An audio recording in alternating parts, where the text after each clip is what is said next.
Täna hommikul 18. mail teatasid Valgevene ja Venemaa ühiste tuumaõppuste algusest. Need on reaalsed lahinglaskmistega õppused, kus harjutatakse tuumalaengute toimetamist. Just täna, kui Putin lendab Pekingisse, kui Trump kavatseb Valgemaja situatsiooniruumis arutada rünnakuid Iraani vastu ja pärast seda, kui Ukraina ründas Moskvat rekordilise arvu droonidega, kuid samal ajal sai teatavaks, et Valgevene teatas vaikselt kogu oma piiri sulgemisest Ukraina, Poola ja Leeduga. Ja samuti keelas Valgevene valgevenelastel isegi metsa minna sellel piirilõigul. Ja see on pärast seda, kui Lukašenka sonis ettevalmistustest suureks sõjaks. Minu nimi on Aleksei Pitši, arutame seda teemat koos. Aga kõigepealt palun teil tellida see YouTube'i kanal, panna like ja kirjutada oma küsimus. Ja enne kui alustame, palun hetk teie tähelepanu, sest see saade ilmub Preply platvormi toel. See on Ukraina võõrkeelte veebipõhiste eratundide platvorm. Seal on umbes 100 000 õpetajat ja 90 keelt. See on ideaalne neile teist, kes näiteks elavad välismaal ja õpivad saksa, inglise, poola või ükskõik millist muud keelt. Ja mis on teie jaoks väga oluline? Praegu on neil 50% soodustust. See kehtib esimesele tunnile. Seetõttu on selle video kirjelduses link, millele klõpsates saate kohe 50% soodustust YouTube'i kanalilt Aleksei Pitši. Aga nüüd liigume edasi saatega.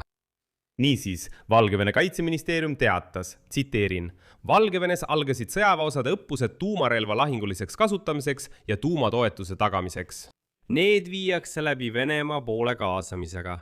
Manöövreid juhib Valgevene relvajõudude kindralstaabi ülem. Õppustel osalevad raketiväed ja lennuvägi. Peamine eesmärk on tõsta valmisolekut spetsiaalsete lahingumoona ehk siis tuumarelva kasutamiseks. Ja siin on üks detail, mida on selles loos oluline siiski eraldi käsitleda. Teatatakse, et kontrollitakse isikkoosseisu võimet täita ülesandeid ja korraldada lahingukasutust ette planeerimata piirkondadest. Õppustel harjutatakse tuumalaengute kohaletoomist ja nende ettevalmistamist kasutamiseks. Eriline rõhuasetus. Rõhk on varjatusel, märkimisväärse vahemaa läbimisel ja arvutuste tegemisel. See tähendab, nagu te aru saate, et see ei ole pidulik demonstratsioon ega uhkeldamine. See on tuumarelva varjatud kasutamise harjutamine ebastandardsetes positsioonides ja sealt rakettide väljatulistamine. See on otsene sõjaline treening just nimelt tuumalöögiks kohtadest, kus seda ei oodata. Või vähemalt tahab Kreml, et me kõik nii arvaksime. Ei täpsustata, kas nendes õppustes kasutatakse päris tuumalõhkepäid või ainult nende imitatsioone. See on samuti põhimõtteline detail, sest kui jutt käib päris lahingumoona kasutamisest, siis pole see enam harjutus tavapärases mõttes. See on juba lahinguline väljapaigutamine. Aga miks just praegu? Orešniku süsteemi, mis on võimeline tuumarelva löökideks, paigutamine Valgevenesse eelmise aasta lõpus järgnes Lukašenka avaldustele, et tema riik seisab silmitsi ohtudega naaberriikidest, kes on NATO liikmed. Pinged on veelgi teravnenud. Lukašenka kuulutas sõna otseses mõttes eelmisel nädalal välja sisemiste jõudude sihtmobilisatsiooni ja teatas, et riik valmistub võimalikuks konfliktiks. Ukraina tugevdas oma üksusi piki põhjaosa piiri Valgevenega pärast väiteid, et Venemaa valmistab sealt uut pealetungi.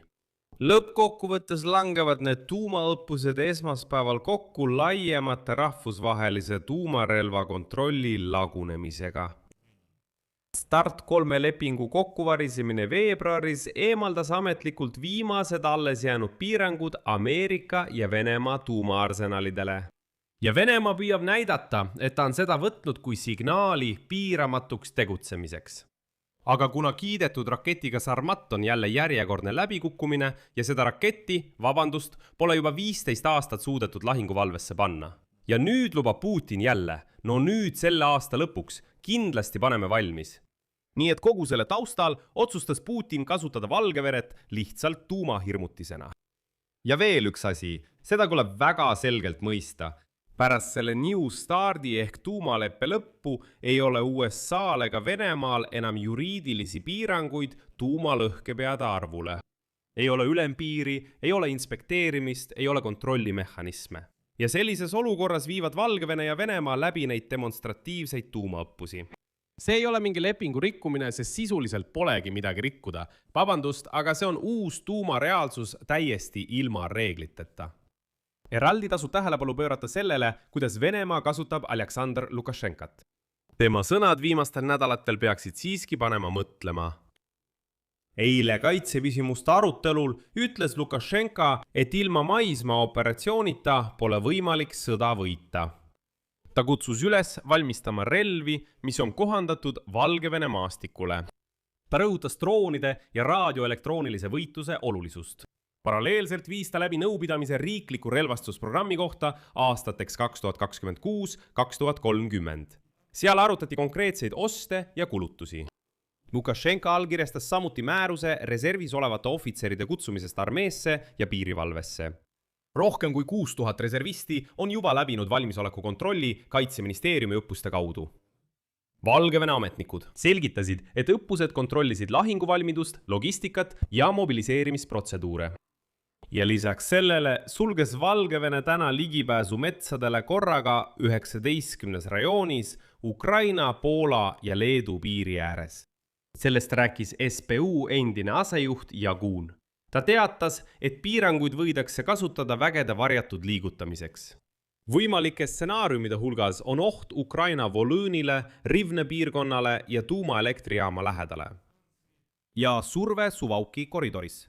Või lihtsalt Ukraina vägede kõrvale tõmbamine ilma pealetungita. Siinkohal tuletan meelde, et Valgevene võttis 2023 aastal vastu Venemaa tuumarelva. See on üldse esimene riik väljaspool Makšani soid, see tähendab Venemaad, kes seda tegi. Lukašenka teatas 2024 aasta lõpus, et riik sai 10 tuumalõhkepeasid. Lukašenka ise hoiatas, tsiteerin, igasugune Valgevene riigipiiri rikkumine toob kaasa viivitamatu vastuse, sõltumata kasutatud relvatüübist. Ukraina reageerib sellele kõigele ja nüüd on Ukraina juhtkond juba tugevdanud vägesid piki põhjapiiri Valgevenega. See on otsene vastus luureandmetele võimaliku uue Venemaa pealetungi kohta sealt poolt. Kas Valgevene valmistub tõesti sõjaks? Ma arvan, et faktid siin joonduvad ühte ritta. Vene tuumarelvad on juba Valgevene territooriumil. Oresnik on paigutatud. Tuumarelva kasutamise õppused käivad. Reservväelaste ehk 6000 inimese mobilisatsioon on toimunud. Relvastusprogramm aastani 2030 on valmis. Lukašenka räägib mingitest maismaa operatsioonidest ja sellest, et ilma nendeta pole võitu võimalik saavutada.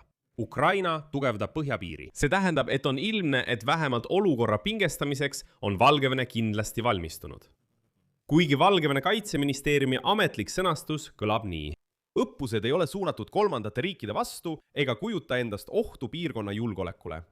Aga ma rõhutan, just nii räägiti enne iga Venemaa eskalatsiooni, sõna-sõnalt.